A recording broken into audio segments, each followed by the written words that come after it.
యాక్సిడెంట్లు చాలా భయంకరంగా ఉన్నాయి.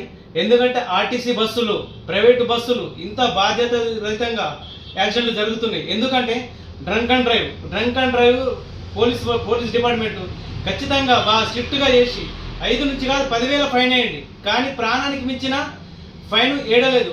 ప్రాణం పోతే ప్రాణం రాదు. కాబట్టి రాష్ట్ర ప్రభుత్వంలో ఉన్న పోలీస్ సిబ్బంది ప్రతి ఒక్క డ్రంక్ అండ్ డ్రైవ్ ఖచ్చితంగా చెకప్ చేసిన తర్వాతనే ఆర్టీసీ బస్సు అయినా సరే, ప్రైవేట్ బస్సు అయినా సరే, ట్యాంకర్ అయినా సరే, టిప్పర్ అయినా సరే, ప్రతి ఒక్క వెహికల్ను ఖచ్చితంగా చెక్ చేసి వెహికల్ ఎక్కాలి. ప్రతి మినిమం 10 కిలోమీటర్లకు చెకప్ పెట్టండి.